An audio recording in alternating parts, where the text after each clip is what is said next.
Guys, in this video we are going to see how to create this triangle pattern using C++. Now in order to do this one we have to definitely use nested for loop. Now let's begin with this first triangle. Okay, let's put first triangle. And here what we are going to do is we are going to first create the for loop for the rows. So this is going to be for bracket integer is equal to 0. So we go from 0 to r is integer r is equal to 0. We represent r as our row and r is equal to 0, semicolon, r is less than. Now we have to look at the stars number because that's what's going to be the rows, right? And if you look at the maximum, actually this plus sign, the maximum plus sign at the bottom is 1, 2, 3, 4, 5, 6, 7, 8, 9, 10. If it's 10, we put less than 10. So in that way, when we do the increment, that's going to make this one 10. Now after that, we are going to put r++. Now we have to create the for loop for the column.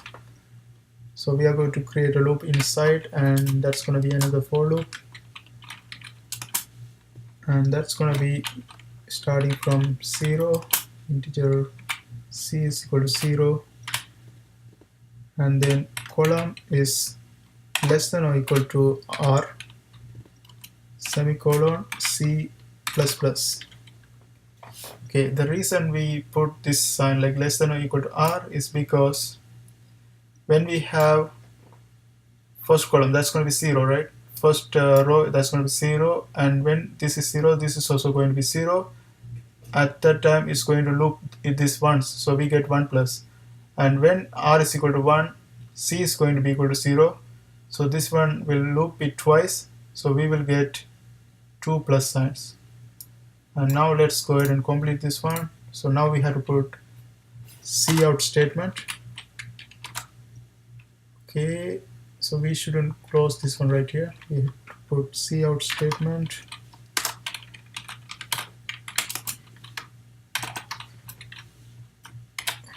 plus semicolon, and now it's closed, and also we have to put cout end line.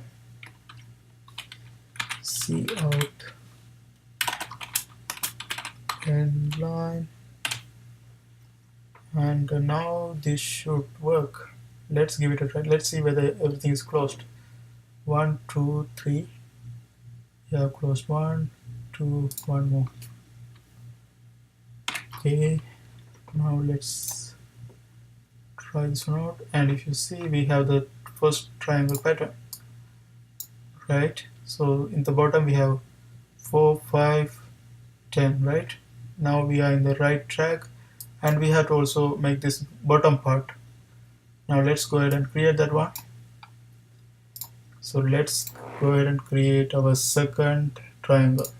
Now in order to do this one, we have to get rid of these closed things. Okay, to leave a space, we type another cout. If you don't type cout one more time, cout end line one more time, you won't get this space in between, right? So we have to type another cout end line statement, and then we are going to start our second triangle. Second triangle.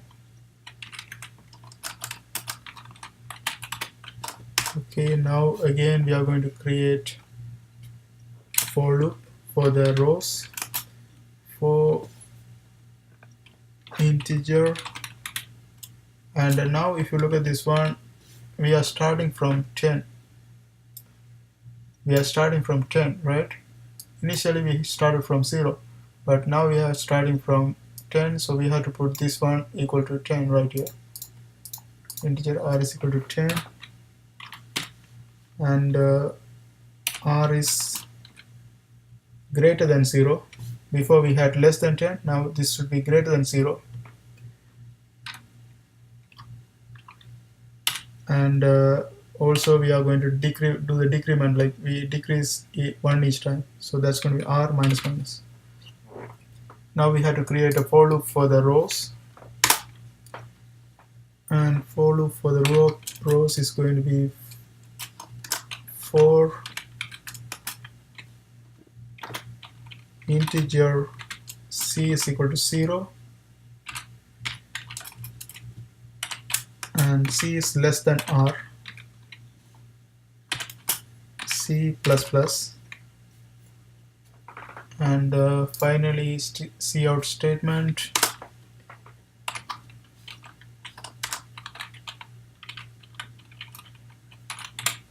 cout plus